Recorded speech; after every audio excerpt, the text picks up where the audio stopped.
Good evening, everyone. I'd like to call the meeting to order for February 9th of 2006. It's a regular council meeting.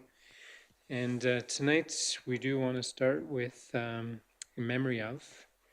It is with deep sorrow that the town of Fort Macleod announces the passing of our former long-serving mayor and councillor William, to many known as Bill Hart, who passed away February 5th of 2026. So Bill served the town of Fort Macleod as a councillor for two terms from 92 to 98 and as mayor for 2 terms from 98 to 2004. His commitment to public service and dedication to the community will be remembered and appreciated. Mayor, council, and administration extend their sincere condolences to Bill's family, friends, and all those affected by his passing. We respectfully ask that the family's privacy be honored during this difficult time.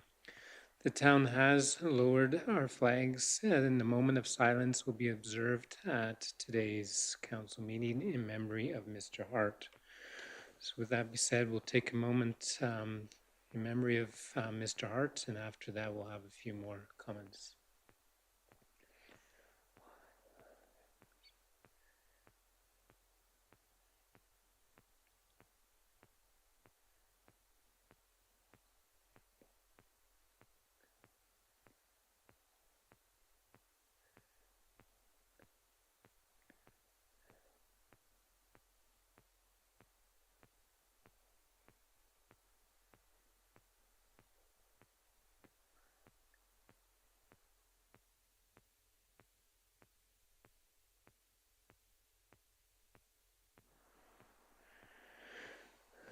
Thank you for that moment.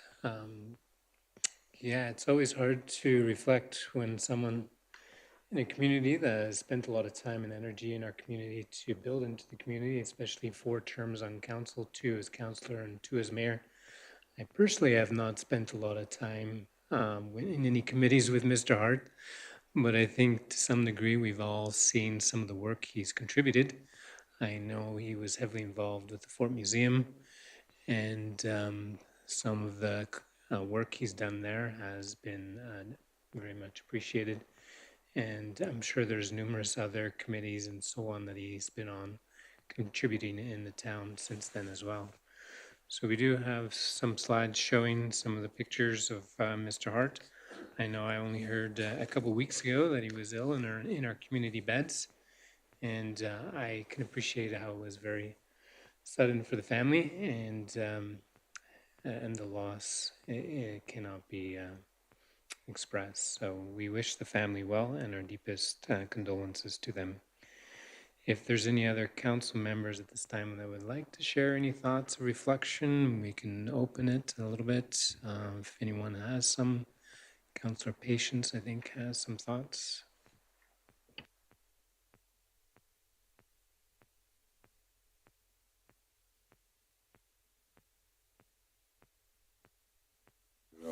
Got it.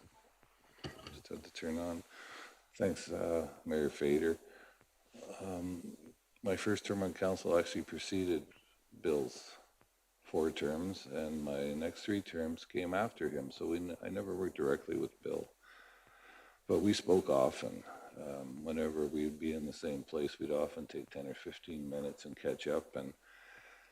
And I would say, Bill was not your prototypical politician, but Bill cared a great deal about the town of Fort Macleod, and he worked extremely hard to try and make it as good a place as possible. He was a very committed individual. I don't think he really liked the limelight, but I think he liked the work.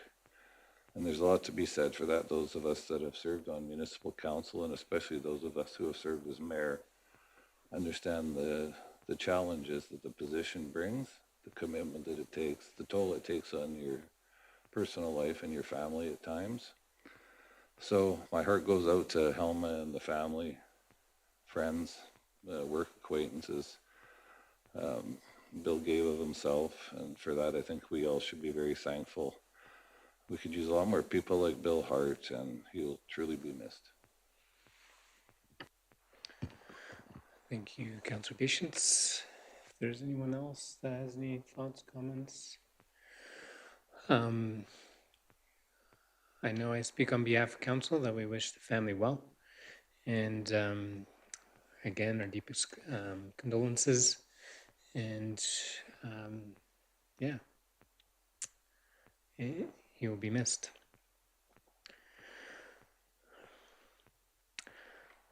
Thank you for that. And it's always hard to move on to the rest of the agenda, but we will do so. Next on the agenda is approval of the agendas. We do have a consent agenda. And if anyone wishes to pull anything from the consent agenda or a motion to approve, Councillor Monteith. I would recommend we pull the correspondence from the town of Cardston off. I mean, we think we need to discuss if we want to let the province know what we think, not just let Cardston and others do it. Sure, we can do that. So that could be part of the motion. Any other thoughts, comments? Councillor Patience. Just a couple of questions. I marked up my agenda, but as it likes to do from time to time, it's taken out all my markings. So just quickly, who's Brogan Fire and Safety from the AP list? Just because it was 73,000, I thought I'd ask, because I'm not sure what that company does particularly. That is a vendor for the fire department, and they repaid us with their funding that they do for their own fundraising. So it's fire supplies, and it's in and out. Thanks, Chris. And one question on the Willow Creek Foundation minutes. I wonder if Councillor Monteith would just give a little update on the last piece, I think, on their minutes in terms of a request to explore a level 4 facility.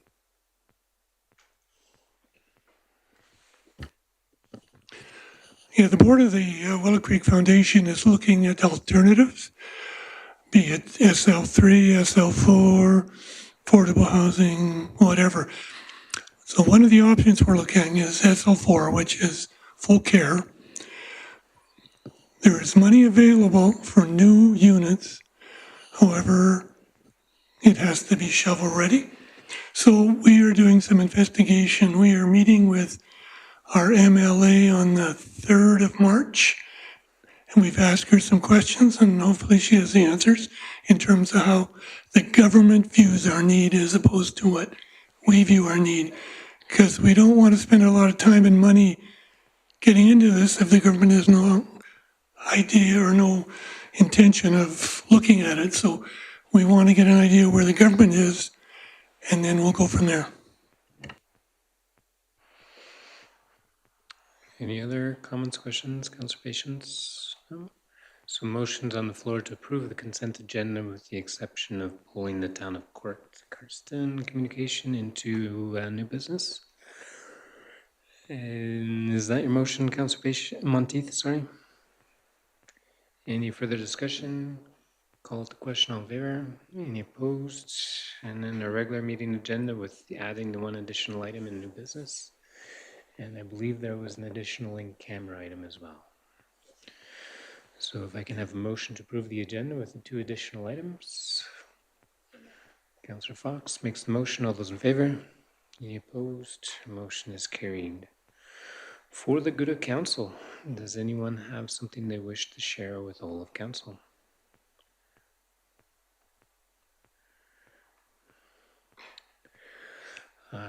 Councillor Poitras. Yeah, coming up in March, on March 27th, the Empress Theater is planning a grand reopening to show off the new renovations that have been done, as well as we're planning on a new donor wall to recognize all those who donated and sponsored the renovations at the Empress Theater. And so having a fun-filled evening full of music and food and good times. So that'll be in March 27th. March 27th? Okay, Yes. very good. Open to the community. Yeah, very nice. A highlight for me for last week, we had the grades 2 and 3 come to council chambers. So you can imagine there was 30 kids in here in the age of 36, grades 2 and 3, and Rana and Anthony really helped put together a bit of a exercise. So I guess they're learning about the division of levels of government. And we were able to do a bit of a game with them. We weren't sure how we were going to keep kids busy for an hour and a half, but we did it. And I think they all quite enjoyed it. And I think they're a lot more clear on what different levels of government do for us. So I know Anthony's team won, but I think he was coaching them on their answers. Teaching. I was teaching. Brent. Teaching, sorry. So yeah, we tried to make it a little bit of a competition to see which group had the most correct answers. Well, that was fun. That was good. Any other comments, Councillor Monteith? Last Wednesday, the Royal Purple hosted a meeting with the managing director of the Soup Kitchen in Lethbridge. Very interesting, very topical. And he also did some talk on homelessness and addiction and things like that. And very, concerning. It's amazing what they do with donations. Like Costco and Safeway, just hundreds of thousands of dollars.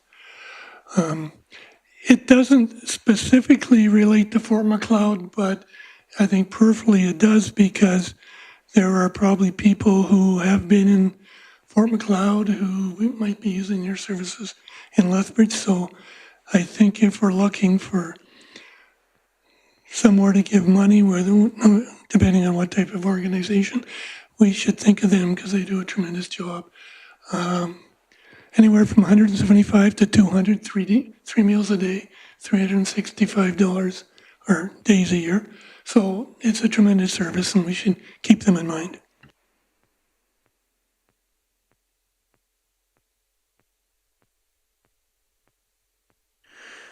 Thank you for the highlight, Councillor Boutros. Yeah, one more item. Coming up the end of this month on February 26th is the Fort Macleod Chamber of Commerce Excellency Awards and Appreciation Gala. That will be held at the Fort Macleod Community Hall. And so it's a great evening to recognize all the wonderful businesses and volunteers and citizens of Fort Macleod for all their contributions to make our community such a great place to live. And so tickets are available. Contact the chamber for tickets. And I don't know if they can talk to the town about tickets. Or is that just through the chamber? Through the chamber. And it's a great event. Very good. Thank you very much. Councillor Patience. I'll certainly make this part of my next committee report, but just for council's information, attended along with other members of our landfill commission, a presentation from M-Point in Claresholm last week, which is not necessarily waste energy, but it's waste reproduction into diesel fuels and carbons and graphite, which is very different.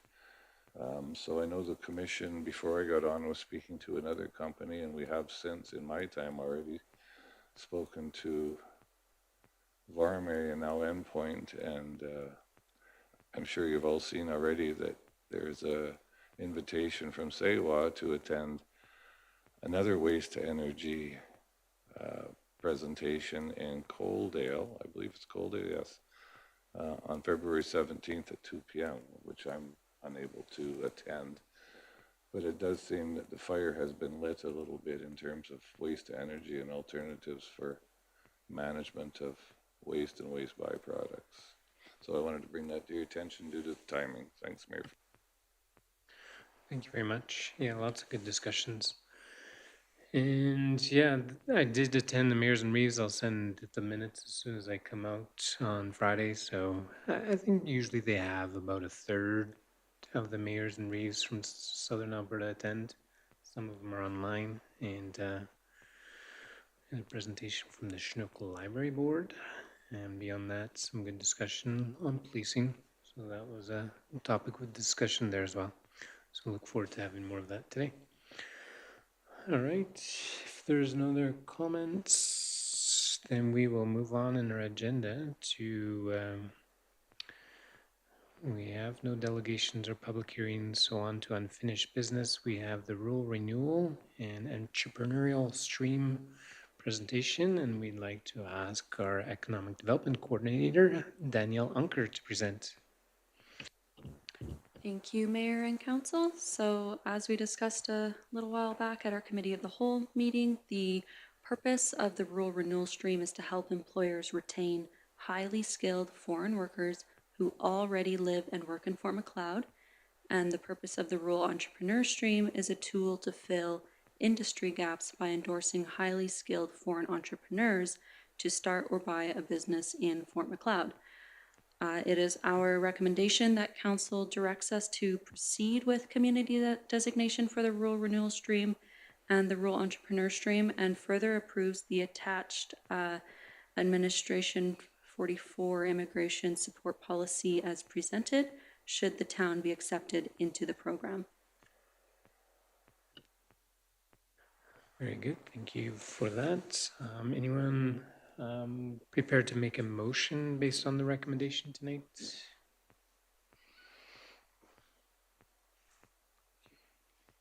Sorry, Councillor Monteith did. Okay, so motion to approve as per the recommendation. Any questions for administration?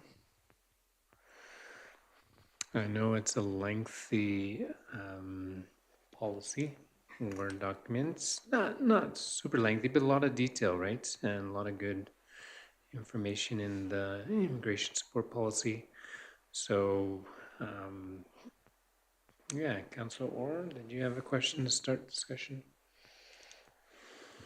Maybe if you could, for those who might be watching, just in a nutshell, what would the town's obligation be in facilitating both of these programs? So the Alberta Advantage Immigration Program is operated by the provincial government, and it's an immigration program where foreign workers or foreign entrepreneurs can receive a provincial nomination. They can take that provincial nomination and go to the IRCC, which is the federal government, and apply for their permanent residency. It significantly increases their chances. So these programs are programs that rural communities can participate in and run, and they can give community letters of endorsement to qualified foreign workers or foreign entrepreneurs who meet the eligibility requirements of the program. So our role as the town, if we were to become designated by the provincial government, we would work with employers. We would not work directly with foreign workers. That is not our job. We would work with employers, and employers who do currently employ foreign workers can request letters of endorsement from the town for the Rural Renewal Stream. And if we determine that the employee that they're requesting a letter for does meet all of the eligibility requirements, we can then grant that individual a letter of endorsement, which they then take that letter of endorsement, apply to the Alberta Advantage Immigration Program for their provincial nomination, and then they hope to get that provincial nomination. There are no guarantees that a endorsement letter from the town would guarantee their provincial nomination. And on to the next step, even if they have a provincial nomination, there is no guarantee they get their permanent residency. I just want to point out there are no guarantees with this program, but it can significantly improve their chances. So we're hoping that we can support our businesses in retaining the essential skilled workers and to fill those labor shortages that have been hard to fill in our community. We are limiting this program significantly to people who are already here. They must live and work in Fort Macleod. That is a requirement by the provincial government. It's not just a rule that we've come up with. So yeah, is there any other questions? So in short, an employer contacts us, says we have someone who we think fits the qualifications, we confirm the qualifications are met, we write a recommendation letter. Yeah, so the way I'd set it up is an employer who wants to participate would first fill out a pre-screening form on our website. We would pre-screen them, and if we approve them to join the program, then we contact them and say, okay, you're approved to join the program. At that point, they can submit a request to get a letter of endorsement for an employee. And we are going to charge a $300 service fee for that. That is non-refundable. It is in the policy. Just a little FYI. And so then, a pre-screened employer can ask for a letter of endorsement. And then we would go through the checklist and make sure that that person is eligible, right? Make sure they have a visa that's long enough that they would make it through the program. They have to have scored at least a 5 on their English test. And, I don't know too much about that, but I just have to review their score on their English test to make sure that they've got at least a 5. There's a few other things that would make a person eligible for the program, but we would go over that with the employer. And then if that person meets our requirements, then we give the letter of support. From that point onward, we don't do much with that individual. They are responsible for applying for the provincial nomination and for their permanent residency. We can't help them do that. Thank you, Danielle. Councillor Patel?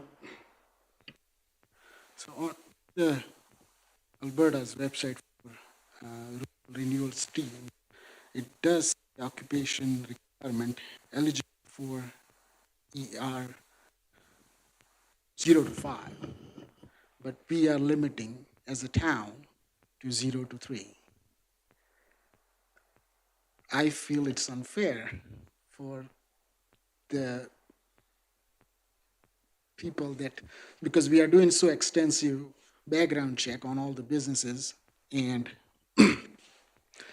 that we are eliminating already that we are not bringing new immigrants in town, but who are existing for 2 years, staying in Fort McLeod with NOC code 4 and 5, we are excluding them.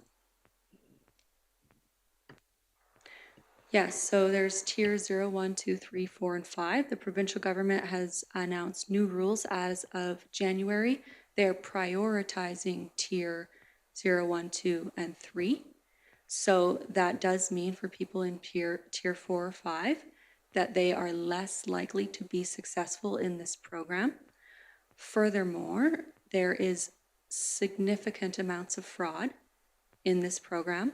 I've spoke with nearly 10 communities who have advised us and warned us to limit the tiers, limit the industries, because if we do not, it will increase my workload by probably 4 times. And we do not have the capacity to administer this program to that extent. We are proposing a restricted, program here because we want to do this right. We want to start small, make sure we can handle it, and maybe a year down the road, we can come back, and if the program has been successful and we feel that we have the capacity to expand those parameters, maybe we can consider it. But right now, I cannot ignore the advice that has been given to me by other communities. And I want to first start this program very small, very limited, because I don't want to do something that might, be a problem down the road. But the policy, it's a statement, but the government policy doesn't state that they are excluding 4 and 5. That's right. The government is not excluding 4 and 5. They're prioritizing 0, 1, 2, and 3. We've created this policy so that's very clear to employers, to employees, and to the public on what we intend to do here. And again, I believe this program should be used to help skilled, highly skilled workers. We will only be allocated maybe 20 annual allocations for this program. And I do think we should prioritize highly skilled industries. There is a lot of fraud in tier 4 and 5, like so much. I don't think we have the capacity right now to start the program like that. And again, I can't ignore the advice that other communities have who have gone through, who joined this program with doing tier 4 and 5. They've shared their experiences with me, and the majority of those communities have now limited this program. So we're proposing that we operate the program where the other communities are now. You know, they've made decisions along the way to limit the tiers because they had to, and they're advising that we do the same. I don't want to make the same mistakes that was experienced in other communities. And again, we don't have the capacity to administer this program with those tiers because it opens the door for probably thousands of phone calls and emails, and we can't handle that. Okay. Yeah, CEO Burdett. Daniela, would you share a little bit about the advice you got from the immigration consultant that you spoke with? I think that would be helpful as well. I also met with an immigration consultant who is now retired but worked in immigration for many years and with these programs. And she shared so many stories with me and gave me a lot of great advice. And I know we went over this all a few weeks ago, so I'm not going to reiterate all the examples of the fraud. But I explained to her what I was proposing, and she advised that we operate this program in a very tight and restricted manner, else we will not be able to handle the challenges that come with it. And from an immigration consultant perspective who, you know, worked directly with foreign nationals, she was very aware of the fraud that could happen in especially the lower tiers and in specific industries. I think we save ourselves that time and effort, and we put our effort into better things. And that's why we're limiting the program to start. That doesn't mean that it stays like that forever, but I do want to start this program on a very small scale. And if it's successful and if we can handle it, we can have another conversation a year down the road about what that may look like. But I don't want to have to come back to you in 8 months begging you to pause the program because it turns out to be a disaster. So I think your point is well taken. I think it's up to council to have the debate in whether that's what we want to see in the policy. And then we can go from there. Any other questions for administration?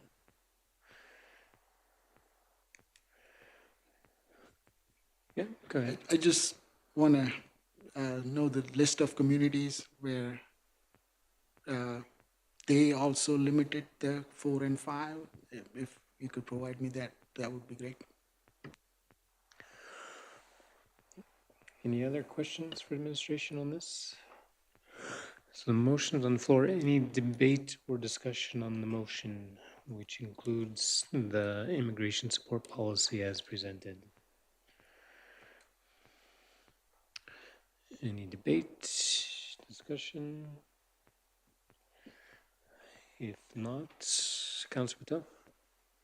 I just have a comment to make that we are already limiting a business in town that are already 2 years older. So the new businesses not gonna be coming up. They won't be eligible anyway. By limiting this, I feel like we are hurting the existing business there in a community for a while. So your debate with council would be which?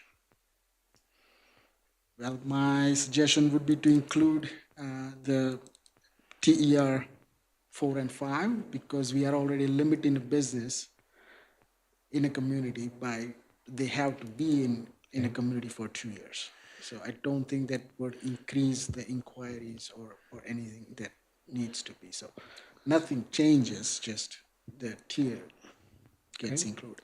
So the concerns presented that you think would be invalid regarding starting the program a little tighter and then always expanding it in the future? You think that's an invalid request?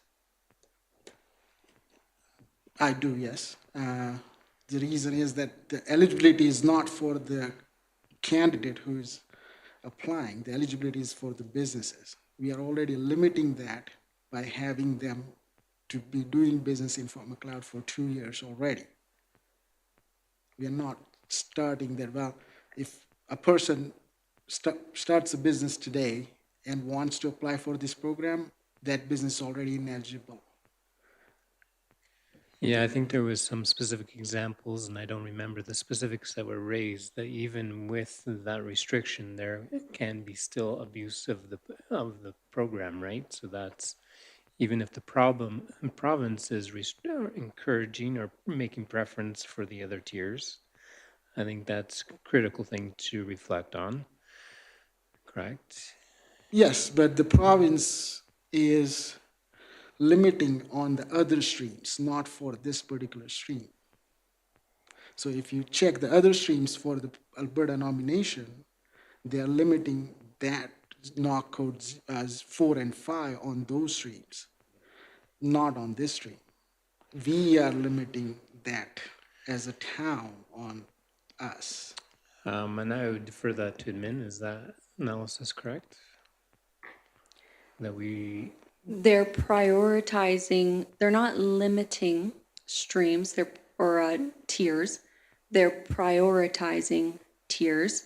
And we are aligning our policy with what the provincial government is prioritizing because we want candidates to be successful and we want to give the candidates that we give our endorsement letters to the highest chance of making it through the program, which is why we're limiting the tiers, limiting the industries, and aligning ourselves with provincial prioritizations, because that means there's a higher chance of the people we endorse to actually be successful in getting their provincial nomination and their permanent residency so that those allocations are not wasted.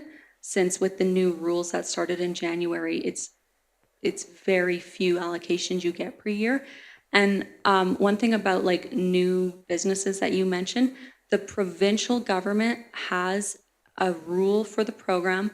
Businesses must be in operation in Alberta for 2 years. We've added an additional rule in our policy. They must be in business in Fort McLeod for 2 years to prevent, and I explained an example a few weeks ago, but what you get is, businesses from other city who set up like a bit of a back room something in your community and just use it to get people community nomination. So other communities advised us that we, on top of the provincial government's rule that they must be in operating business for 2 years, that we also say they must be operating for 2 years in our community, just so that we're not getting people taking out business licenses just to, endorse their friends and family. No, that's actually good. I'm not opposing that they should be in Fort McLeod for 2 years. That should be there.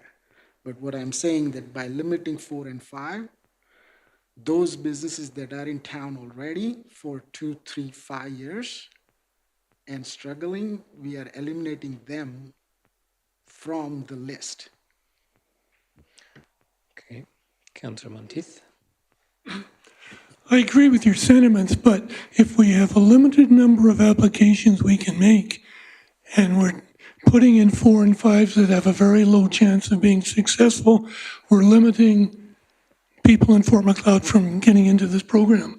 So I agree with Danica that we should start small, start with what looks like it'll work, and then we can look at it later. Councillor Waitress?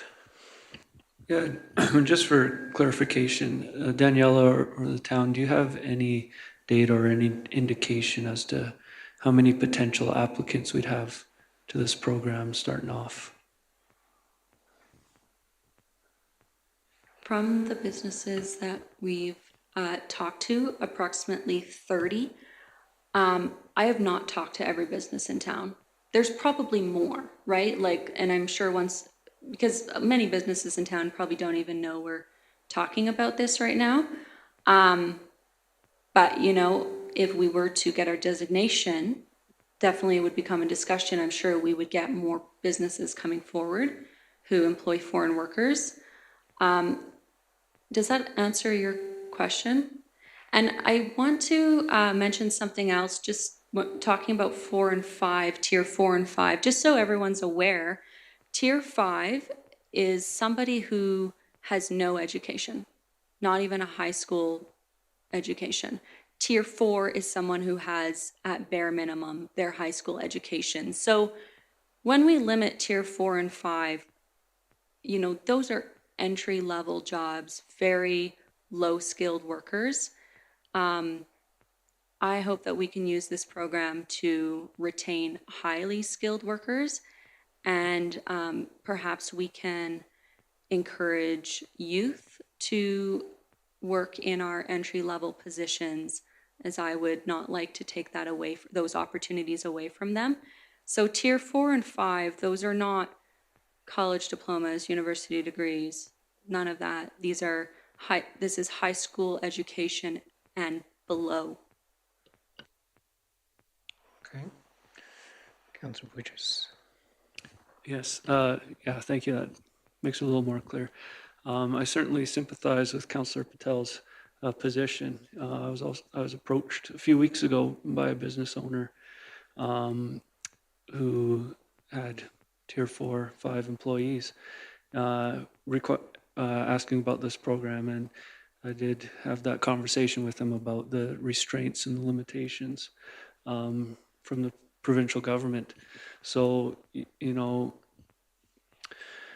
regardless of education, I think the plight is the same as trying to come and establish themselves in a community and get a better life. I'm also very, I do agree with Councillor Monteith as well that, I think we should do what would be the most efficient, the most effective for helping people get through this program and to get their citizenship. So right now, I do feel that if we do open this up to tier 4, tier 5 in our policy, that would be great. Again, I don't know how many of those people will end up getting a letter from Fort Macleod and even getting to the province or to the federal level. So it's tough to say no sometimes. So all that said, I'm comfortable with where the policy is at now, but I'm certainly open to revisiting this in a year or so's time. Very good. Thank you for those comments. Any other comments, discussion, debate? Councillor Ward? Just for transparency, I appreciate the assessment of Councillor Poitras and others who have spoken. To me, this is one of those situations where it would be appropriate to extend some trust to the individuals who've done all the research on the program, who have a much better handle on it than we do, even though there's been a good presentation on this now and in a former meeting. And so it's not like this is new to us. And it's a situation where we need to experiment initially and to see what the response actually is and to see what the workload is on our own administration. Let's see how it goes with this proposal. And from there, we'll have more information on what we can do or shouldn't do going forward. Very good. Any other thoughts, comments, debate? The motion is on the floor to approve as per the recommendation. Yeah, Councillor Patel. Well, in that case, I would like to amend the policy under the review and amendment to add a clause of yearly review.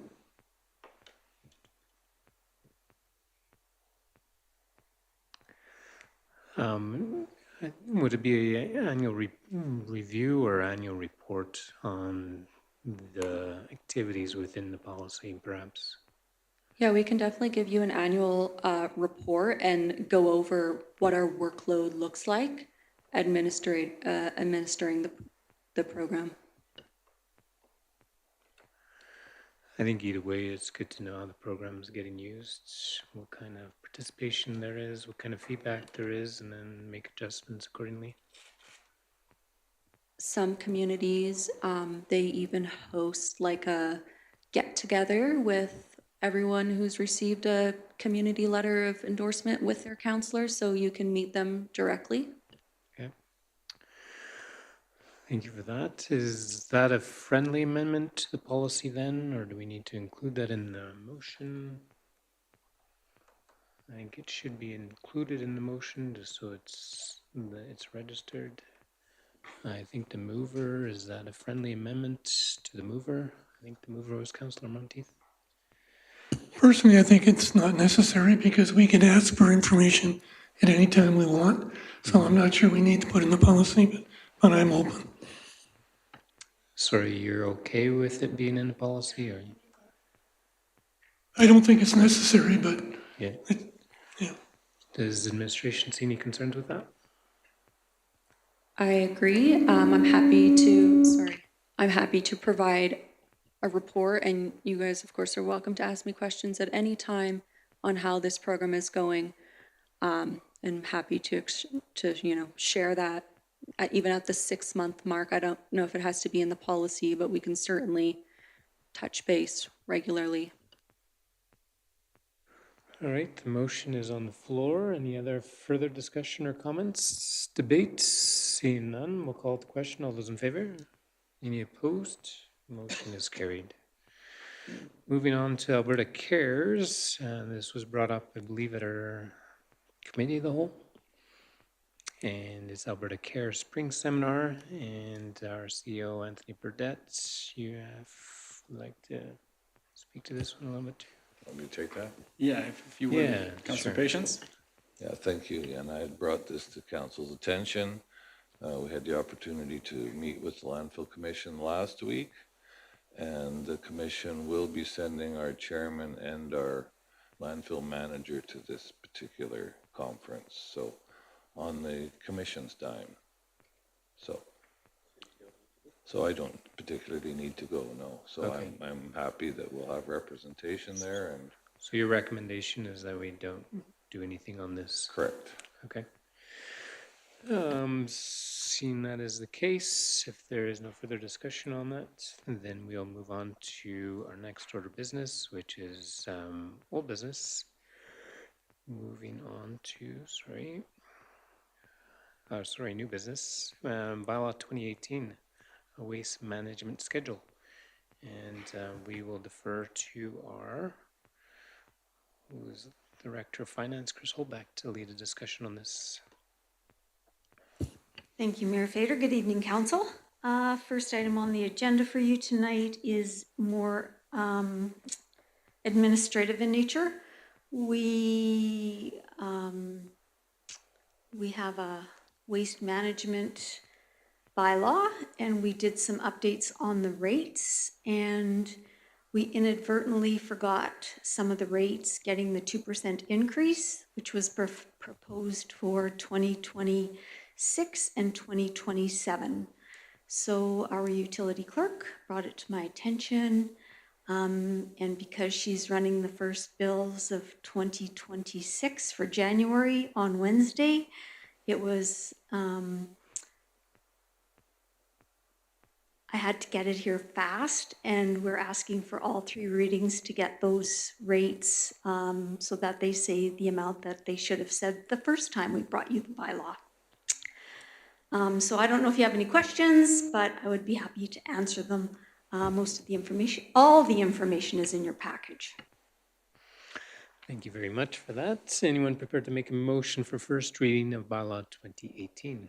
Councillor Patience makes the motion. Any further discussion or questions on the rate changes? Seeing none, we'll call the motion to question. All those in favor? Any opposed? Motion is carried. Requested motion for second reading of bylaw 2018. Councillor Poitras makes that motion. If there's no further discussion or questions, call the question. All in favor? Any opposed? Motion carried. Motion requesting council consider third reading, which will require unanimous consent. Anyone prepared to make that motion? Councillor Monteith makes the motion. Call it the question. All those in favor? Unanimously carried. And for third reading, requesting motion for third reading of bylaw 2018, Councillor Fox. You almost think that we have this all pre-planned. So third reading of bylaw 2018 is on the floor. If there's no further discussion, we'll call the question. All in favor? Any opposed? Motion is carried. Under new business, I2, property tax arrears. We have a recovery contract, and our Director of Finance would like to speak to this one as well. Thank you again, Mayor Fader. Second item on the agenda, I'm not sure if council knows, we contract with a company to recover our tax arrears on behalf of the town of Fort Macleod. This company has been with the town of Fort Macleod since I started here many years ago. We have a great relationship with the company. They're experts in the field. If you try to find another company that does municipal tax recovery, you can Google it and this company will come up. Most other companies that may come up in a Google search are for bill collections. Like we already have a company that collects our aging receivables for us on our behalf. But these people are specialists in recovering tax arrears for municipalities. And as council may or may not know, there is a very stringent and legislated process and timelines for this. If at any point you miss one of the steps or you do the step wrong, you will start at the beginning again. And that's never administration's aim. We like to collect our taxes in the year that they are due, and if not, then we like to collect them in a more or less timely fashion. We have probably one of the best recovery rates that I've ever seen working in a municipality. And I owe a lot of it to having a third party that knows the timelines, knows the MGA, and can focus on it, and that's their business. So they're specialists at this. So we our contract with Tax Service, sorry, I'll say the name of the company, Tax Service has come to an end, and we require a motion of council to enter into another contract with Tax Service for the next, I think it's 3 years, a 3-year contract, and then there could be a 3-year extension at the end of that if we're all happy, which administration's quite happy with the services that they provide to us. So I'm asking, it's quite a long motion, and that is the motion that they requested we have passed tonight to ensure that we are in line with the MGA and covering all the bases. I'll just mention one more thing.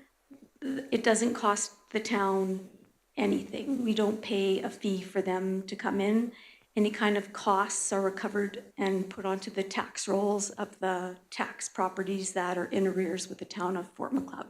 So our recommendation is tonight is for you to approve for us to enter into another contract with tax service for the next 3 years and the option of a 3-year extension on that. And if you have any questions, I'd be happy to answer. Thank you.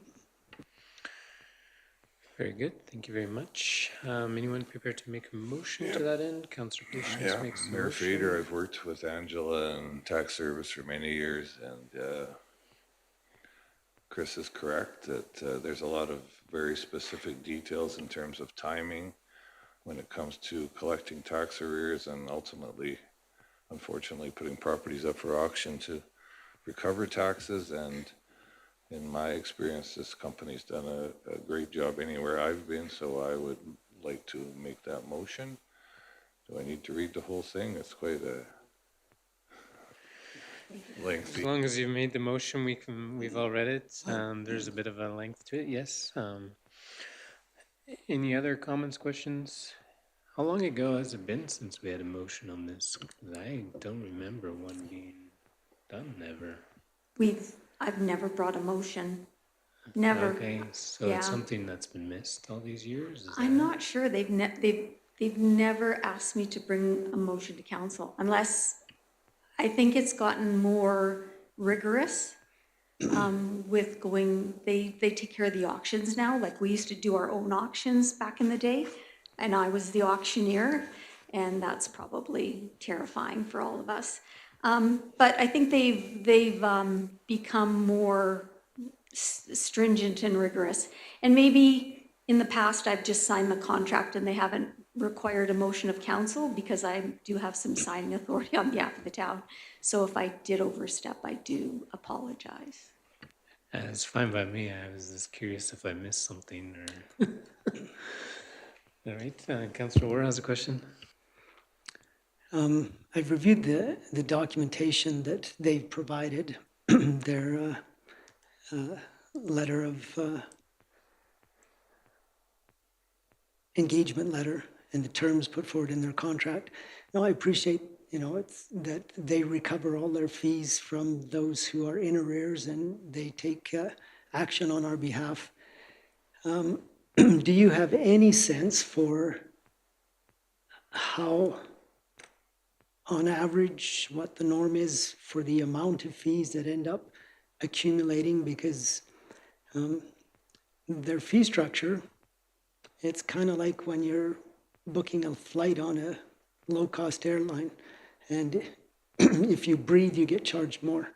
It seems like they have a $300 to $500 or $150 to $500 fee for every little step, and sure, it's not coming off of towns. We're not paying for it, but our citizens are. And so, is there any way that we can assess a reasonableness to the fees that typically accrue against those who are in arrears? Have you seen Chris work before? So because there's not another company that we could go out to RFP for to kind of try to maybe shop for services and see how much other companies charge to do this work on the town's behalf.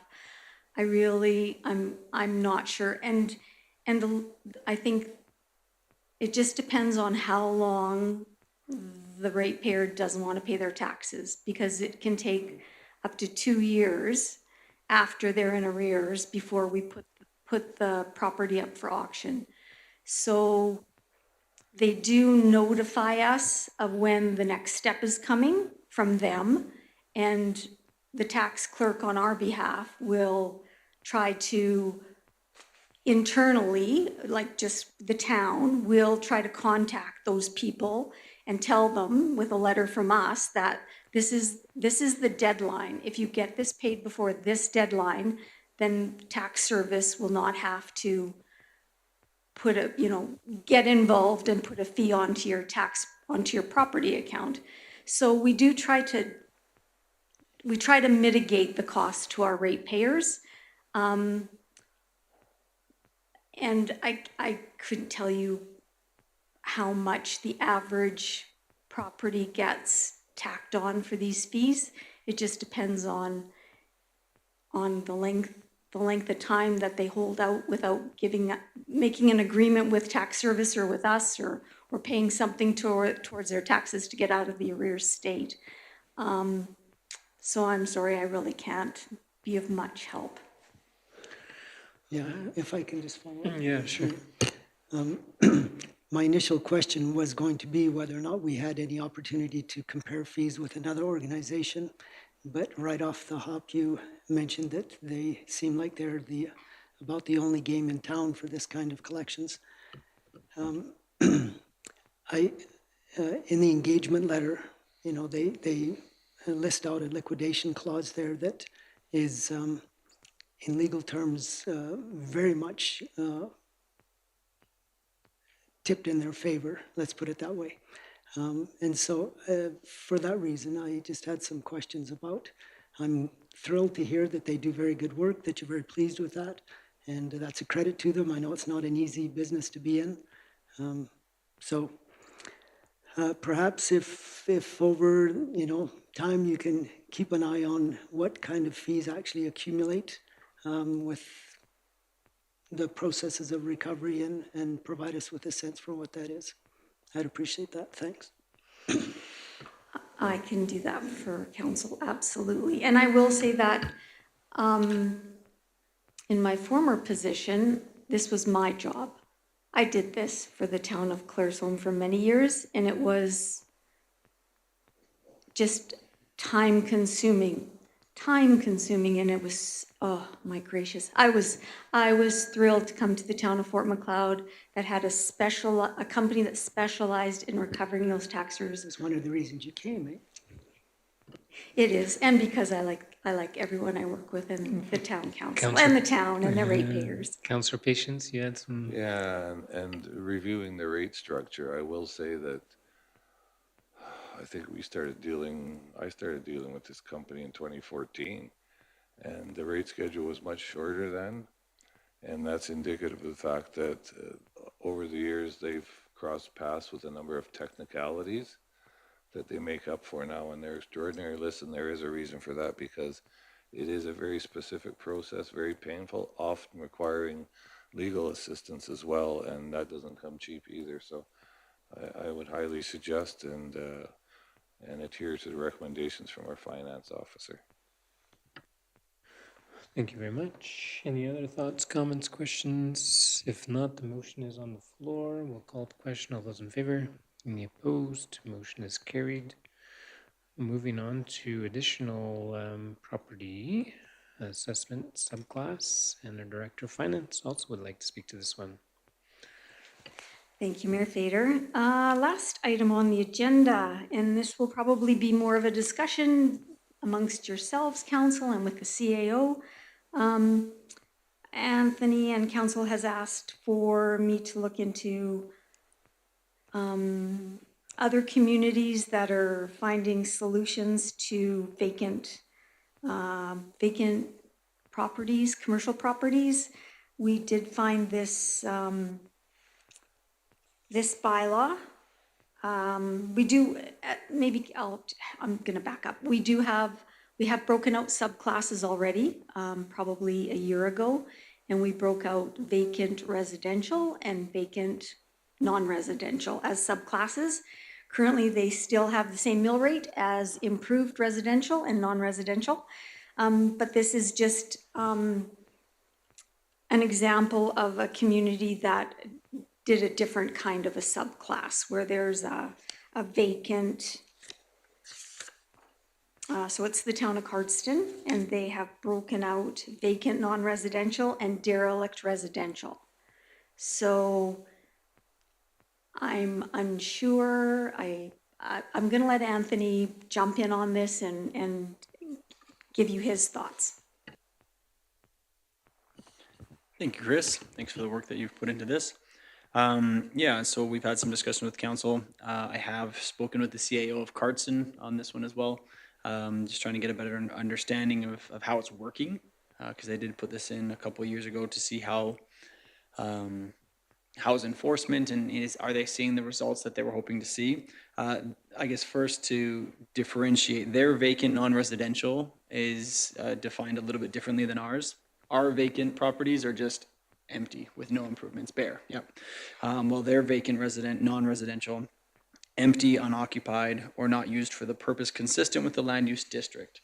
Essentially, that started when there were businesses that were buying or renting properties on their main street, and rather than using them for a business, they were using them as storage because it was cheaper than a storage unit, and so they wanted to persuade people to use the business space for businesses on their main street.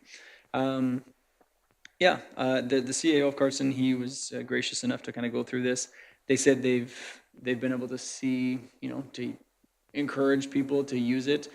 Sometimes they have to use, sometimes they'll use a bit of creative solutions. Like if you own the business and the adjacent business, sometimes you can consolidate if it is for storage for an adjacent business. So he did talk about some of those scenarios, but essentially he said it was working. They haven't had to use too many teeth on it. But yeah, if there's any questions, I'd love to, try to answer those. And by teeth, are you referring to actually using the different subclasses, or because I don't think that requires any teeth? I'm just wondering. Yeah, well, they have, what did they say? I don't have it. I don't think it's written here. I could pull up actually I could pull it up. They usually give people warnings, right? Hey, by this time you need to have this taken care of or used properly. Mm-hmm. And then their assessment, their mill rate is, I don't remember if it was double or triple or quadruple. You don't remember? That was going to be my next yeah, question. I can find that in about 30 seconds from the Alberta government website. But yeah, so what I'm saying is that they've been trying to use it more as a tool before they have to penalize people. I mean, they have applied some penalties, and some people have been okay with the penalties. They're like, no, I'm fine. I'll just pay the double property tax or triple property tax. So okay. I can find the number for you, but that'll take 1 second. Okay, thank you. Any other questions, comments, Councillor Patience? Yeah, so this is interesting. I didn't realize that you had set up a subclass for vacant residential properties. But so I have a couple questions. One is, if the bylaw was passed to subclass those, it was for a reason, and I was assumed it was to get vacant properties into development. But the mill rate hasn't been adjusted, and typically when you're subclassing, you're enhancing the mill rate on those vacant properties in order to push property owners into development, right? So my first question is, why haven't we changed the mill rate on those subclasses? That's something we need to discuss, I think, if we're serious about utilizing that tool. When I read our bylaw, it said vacant refers to a property which the assessor deems undeveloped, not having a notable construction on site as of a given statutory date. Am I to assume the assessor sets that date?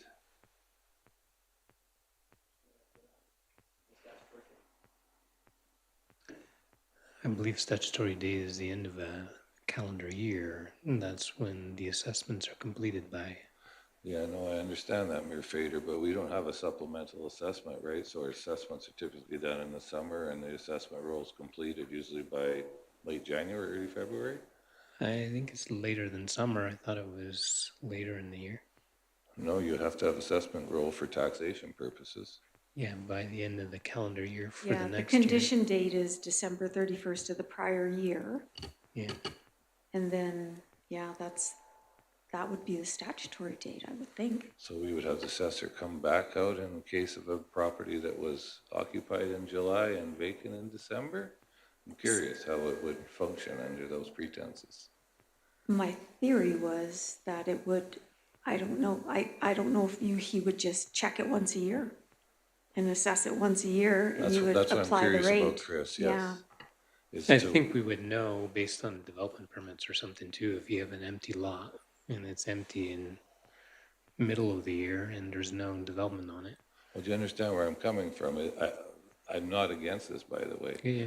But I am curious how you utilize it as a tool, because we don't assess 3 or 4 or 5 times a year, and a building No. can change vacant, non-vacant on several occasions. So say we have a Main Street business that is currently occupied or occupied in, say, July. Yeah, I think this is strictly vacant land. It's not a vacant building. Correct. So the discussion was the derelict properties and vacant non-residential Yeah. properties, right? That's not Yes. included in this bylaw. No, I understand, Yeah. but the request is, do we Okay. look at subclassing You're those talking properties? thinking ahead. Yeah. Okay, got you. So, and the timing then becomes critical, right? So my question is, like, I'm not against it, but how do we utilize it without punishing people who maybe just lost a tenant 2 months earlier and happens to be upon the time of assessment, and we don't have a supplemental assessment bylaw, which means Yeah. the assessor doesn't typically keep coming back to see if we have vacant buildings, I right? think those are details we definitely will have to iron out. I think right today we're looking for feedback on whether council wants to move ahead with more details Yeah, and whether- changes to the Yep. current bylaw that would reflect some of the intentions of what we're looking for. Yeah, if you'd like us to continue in this Yeah. endeavor. Hey, so I appreciate that, but I did want to bring those Yeah, points up that's good. because there is complications For to it. It's not just as slick and quick as it looks Yeah. like. But if we do have this bylaw, I also might suggest we have a discussion prior to passing a tax bylaw, if we're going to use that subclass for what it was designed for previously by council. And if so, then that means a mill rate shift for those vacant properties, right? Now, I've used this in the past. I've seen this bylaw used in the past.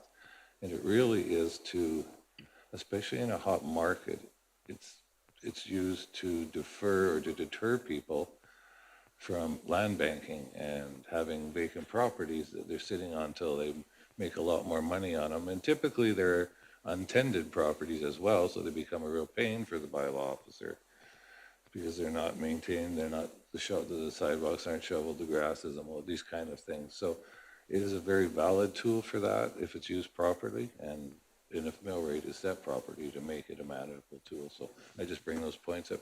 If we're going to discuss it, it's fine. I think your point about why we haven't used it is valid. I think last year when we implemented, you'll see the date is November. And I think when we were looking at mill rates, I think it was early in the year. And by that time, we felt we should not be doing anything because we didn't let people know that this was coming. And but there again, we're in February and we still haven't let people know that this could be coming. So I think that begs the question: how do we communicate to those that potentially have vacant land that this subclass is happening, and that the mill rate could be increased far above where it is now?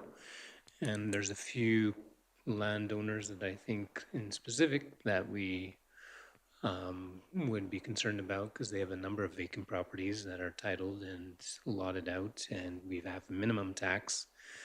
As initially we had no minimum tax, and there was a very small taxation on those properties. So minimum tax was implemented, but this also is will affect some of those properties in a big way, which we want to make sure we have good discussion. So my recommendation is that we identify these lands and potentially and send out letters to those that potentially will be impacted to warn them and seek feedback or input or what have you from them. I'd rather that way than them getting a tax bill and figuring it out after the fact. Does benchmark breaks out vacant properties, right? It shouldn't be that difficult to, yeah. Councillor Butchers first. Yeah, sure. Yeah, and I think another challenge to this was, it says in the recommendation, when an assessment subclass is legislated, all properties with this assessment are given the mill rate. It cannot be limited to a geographic area. And there's, looking through the properties that were listed as vacant, there was, many different uses on those properties. For example, on 12th Street, there's some vacant properties that people use just for storage of their RV or whatever. They put a fence around it. And so if that's classified as vacant, does that person deserve a tax increase just for that purpose? That's the question. So it came down to a lot of like almost case by case scenarios with these properties. And so, yeah, I agree that there's a lot more questions and details to figuring out something like this. And so, That's a good point, Aaron, and that's why I brought it up, because if it hasn't got a differentiated mill rate, the bylaw's really, it's useless. Yeah, it's just a dummy bylaw, basically. We did the bylaw so that we had that in our toolkit if we wanted to use it, and we didn't choose to use it last year, so we put it in so we can use it if we want to, so we just have to decide if and when that happens. We have some conversations ahead in terms of, because Aaron's right, it has to be community-wide, right? So, yeah, so looking forward to talk. Yeah, Director of Finance, Chris. I looked up, oh, good Lord. I looked up Cardston's bylaw, and they subclass those two subclasses out, but they have the exact same mill rates as the active ones. So the derelict residential is the same as residential, and the vacant non-residential is the same as non-residential. So they didn't move their mill rates at all. They subclassed them out, but they didn't change the mill rates like us. So not a lot of teeth. Councillor s'il vous plaît. That is not consistent with what I was told. Back to the properties, the vacant properties. So we have spoken with a few of them just throughout regular town business to let them know that there is the potential now that we have the vacant assessment potential of increasing the mill rate there.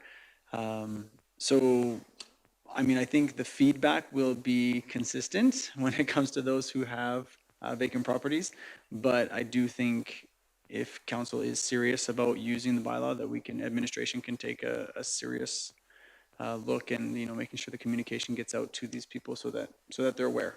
I do know one of them specifically, they have a handful of lots and they've been on the fence recently about developing those lots. And a bit of the feedback was, can it be waived? Can it be put on pause if the lots are being developed? And that's what I think you're going to see. And it was something in question when we were talking with a potential developer too, right?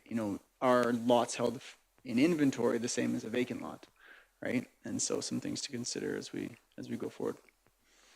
I will say that having a minimum tax at least does likely cover a lot of those properties, especially smaller ones, less valuable properties. So it's not like there isn't some tools out there, but I do think we want to have a conversation about whether this is something we actually want to employ or not. And I know Chris can come up with probably a list to say these properties wouldn't be impacted because they're already paying a minimum tax and the increased mill rate wouldn't disadvantage them any further, right? Thanks. Thought of you on this. Yeah, So okay. we've asked a number of procedural questions and details in our current bylaw that need to be looked at. And then we're also considering whether or not there should be other subclassifications. On the whole, as a council, we've taken the position in the past that we want to encourage development. We have a very healthy inducement to build new. And we utilize our taxing ability to encourage that kind of development. And so I don't think it's out of line that we want to encourage those who are simply sitting on property to pay a little bit more of the cost that's not coming into the town because of that lack of development. So that's a thought with respect to our current bylaw. So I look forward to that discussion further. I look forward to that discussion. As far as some new subclasses, and we've specifically looked at different areas of town where there may be, for some, a negative perception if we have properties sitting empty for long periods of time. And so I think there is some interest from a town perspective to encourage individuals to be willing to rent, be willing to utilize the space for which it's zoned. So I would be open to further discussion about developing some subclasses and to consider the question as to the application of those subclasses across the board and whether there's merit to that or not. So I'm certainly open to that conversation. Thank you for that. So I guess for direction, we can accept as information, but what's the thought, CEO Burdette, on next steps if we want to have more discussion? Administration can continue. If you'd like to make a motion to direct administration to continue on this endeavor, you can, but we can bring something back to council when we have something to act upon. I think the previous motion was what again? I think there was a previous motion which probably still stands, right? Trying to remember, did we have a motion on this prior? No? This more came up in more casual conversation and planning Okay. conversation, so it wasn't. Well, there then I wasn't a think a motion. motion's in order, that it's on the books as an active item, so I think bottom line, council is looking for some feedback from administration on possible changes to our subclass, assessments, so anyone prepared to make the motion? Councillor Ward makes the motion. The motion's on the floor, which is to direct administration to provide council with some feedback on possible changes to the subclass. Is that correct, Councillor Ward? Yes. Okay. Any further discussion or debate? Seeing none, we'll call it the question. All those in favor? Any opposed? Motion is carried. Item 4 was from our consent agenda. We have an item in the consent agenda that the town of Cardston had done, and Councillor Monteith, did you want to introduce this one as you asked it to be carried forward? Well, we have been as negatively impacted by this policy as Cardston has. And I don't think we've ever officially given our opinion on this, so I think we should send a letter indicating our feelings on this.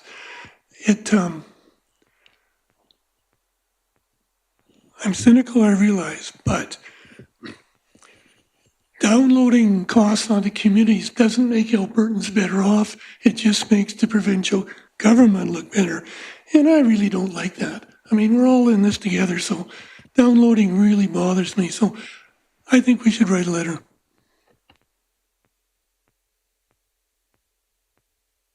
CEO Burdette, I think you wanted to highlight something. Thank you, Mayor Frater. I did just receive an email this afternoon. You should all have it in your inboxes now. I was waiting to deliver it till just the right moment. They have made some estimates to the future of our police costing. Well, those of you with weak hearts should probably avoid the email. It is, CAOs have been sharing this the last couple of days because we've all kind of been receiving it at this time. But you can see that the estimate for the police funding model in 2030 to 31 gets up to 777,000. When they're looking at their provincial police force, right? Collecting money so that it doesn't look as bad when they convert. How much are we spending now, Anthony, Chris? Yeah. Yep.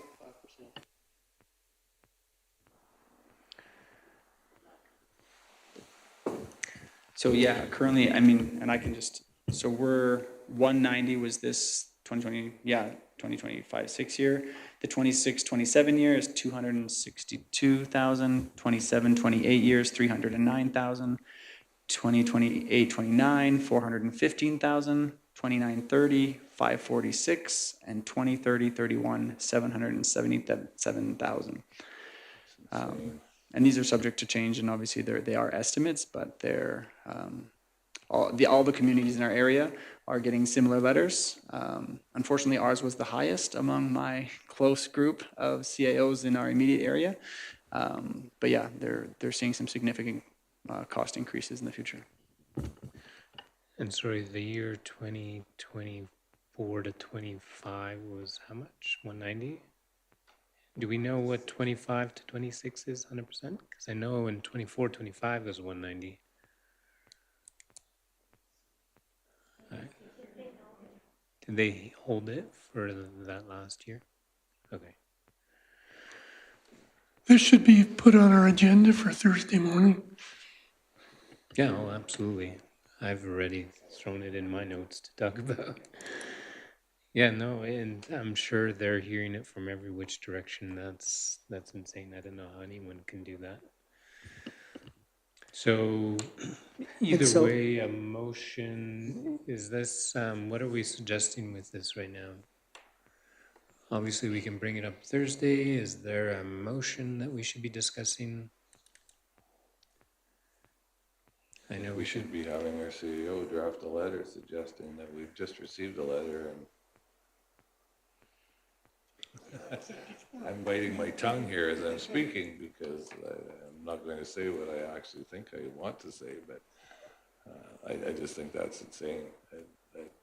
When that came out, that was not how it was all going to be handled, and you were going to get a 3-year phase in, et cetera, and now it just seems like it's become just a cash cow, and yeah, I think it's absurd. Like, what do we pay provincial taxes for? And when the minister told us, and I've said this many times, that we aren't just paying for existing services, we are getting new services. And now I really want to know what the new services are, because no one's told me. So I know there what's was the a question motion? about Sorry. the RCMP. There was a question a couple of years ago about the RCMP retro pay because the contract was way overdated, correct? So I don't know if that's playing a role in this, but definitely I think we have it on our agenda Thursday with our MLA. I can't imagine any community is happily accepting this. Those are massive increases, and I can't imagine what kind of a mill rate increase we'd have to do just to justify that. That's unbelievable. Well, we're probably in better shape to handle it than a lot of communities, I'm sure. Yeah, I've heard some numbers from some other places, but either way, going back to like, is there a motion that we want to discuss? Is it a letter that council's after? And I don't know who directly to send the letter to, obviously, our MLA, but it would be the ministry in charge as well, of course. Public safety and emergency services. So draft and send, or do we want the letter to come back to council before it goes out? I think we can review and that via email if we need to. So is that your motion, Councillor Patience? Were you making that as a motion? To do the letter? Yeah, I'll certainly make that motion. I always believe you send it to your MLA, the minister in charge, and our premier is always happy to receive these type of letters. Sure. Okay, very well. Motion's on the floor to draft a letter in obviously disagreement with the funding model, preliminary funding model that's being considered, reviewed. I don't know if these are hard numbers or it says preliminary, but estimates, so unless they're estimating They could super be high, more. I can't imagine it's coming down a whole lot. So Councillor Orr, the motion's on the floor. Any other discussion? I would simply speak in favor of it. If I recall correctly, when this provincial police force was first introduced, we, as a council, sent a letter at that time trying to get some clarity as to how we were going to be better off with this and what the costs were going to be. And I believe the Alberta Munis and the, don't have the right name for me, the rural municipalities, there's a very high percentage of all of these that have said we aren't seeing a benefit from moving towards a provincial police force. And so I think that should be reiterated. And again, a request to what improvements are we going to see? And with that is an admission that what we have now isn't working. And, I think generally speaking, when we're not understaffed, and we're currently, I don't believe, understaffed here, is our policing has been fairly good. So I'd be curious to see what the offer is, what the improvement is at the tremendous increase in cost that it's going to be. So something along those lines to be included as well. Yeah, just on some of those comments, Alberta does not have an official implementation of the Alberta Police Force, so I think that's something we have to make sure. I would disagree with putting that in the comments, because how do we know that that's not going to decrease our costs if they fully implement Alberta Police Force? We don't know. I personally would like to see the balance sheet on the province's side with what they're paying and what they're getting in revenue with the RCMP contract, because if the RCMP contract is going up 25% a year, then yeah, I guess the province doesn't have much of a choice. But we don't know that. We don't see that, right? So, yeah, maybe there's some solid reasoning for it. I know communities have been looking at putting it as a separate line item on their tax roll, which I believe the town is already planning to do, correct? I think at the Mayors and Reeves, there were some comments that the ministry was not in favor of that, and they were going to be working against that, but I don't know that they have, I don't know what we can or cannot do regarding that. But yeah, we can't just put everything on a tax roll. But obviously, this is a big carry-through item that we have to be able to identify, right? So that's definitely something that we can bring up with our MLA on Thursday as well. So I don't know if that helps you with content for the letter, see Burdette and stuff.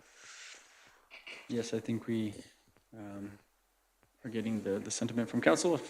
If there's anything else that other councilors feel like they need to bring forward for that letter, we'll gladly try to include it in our draft. Very good. So the motion's on the floor. Everyone's clear on the motion. Obviously, drafting a letter, sending it to those in authority over this matter, I suppose. And motion's on the floor. If there's no further debate, call the question. All in favor? Any opposed? Motion is carried. And I believe that concludes the public portion of our meeting. I will request a motion to go in camera for the 3 in-camera items. Councillor Patel makes the motion. We'll call it to question. All those in favor? Any opposed? Motion is carried. Bye, Chris.